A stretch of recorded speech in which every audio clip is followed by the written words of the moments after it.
राजा विक्रमादित्य अक्सर सोचते थे कि एक आदर्श राजा बनने के लिए क्या केवल प्रजा को खुश रखना ही पर्याप्त है या कुछ और भी है जिसे वे समझने से चूक रहे हैं। एक दिन राजा ने अपना राजसी वेश त्याग कर सामान्य वेश धारण किया और अकेले ही अपने राज्य के एक घने जंगल की ओर निकल पड़े। वहां उन्हें एक बूढ़े साधु मिले जो एक वृक्ष के नीचे तपस्या कर रहे थे।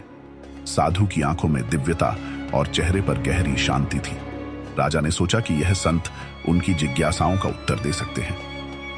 राजा ने साधु के पास जाकर विनम्रता पूर्वक प्रणाम किया और कहा, हे गुरुदेव, मैं आपका शिष्य बनना चाहता हूं, कृपया मुझे ज्ञान दे।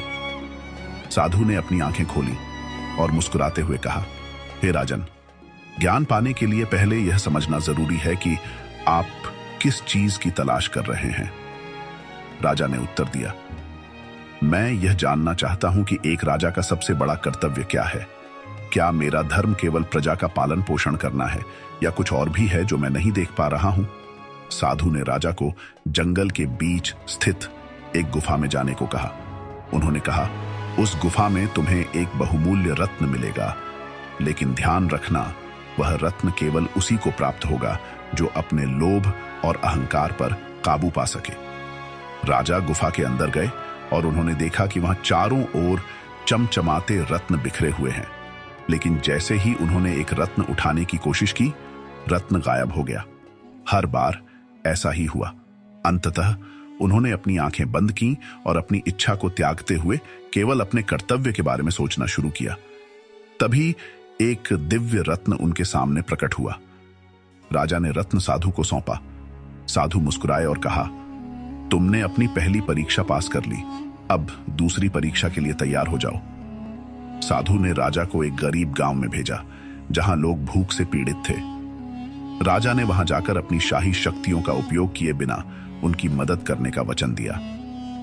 उन्होंने गांव वालों के साथ खेतों में काम किया, पानी लाया और उनकी समस्याओं को समझा। कुछ ही समय में गांव में खुशहाली लौट आई। जब राजा लौटे तो साधु ने कहा, तुमने अपनी शक्ति और धन का प्रदर्शन किए बिना उनकी सेवा की, यही सच्चा धर्म है। अंत में साधु ने राजा को एक गहरी झील के पास ले जाकर कहा, इस झील में झांको और बताओ कि तुम क्या देखते हो।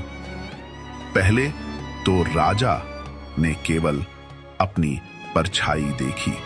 साधु ने कहा, अभी तुम केवल अपने बाहरी स्वरूप को देख रहे हो, ध्यान करो और अपनी आत्मा को पहचानो।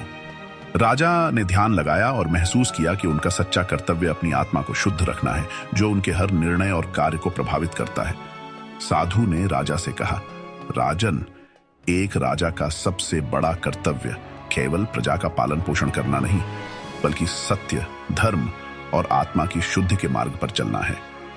यदि राजा स्वयं को जान ले तो उसका राज्य भी स्वर्ग बन जाएगा।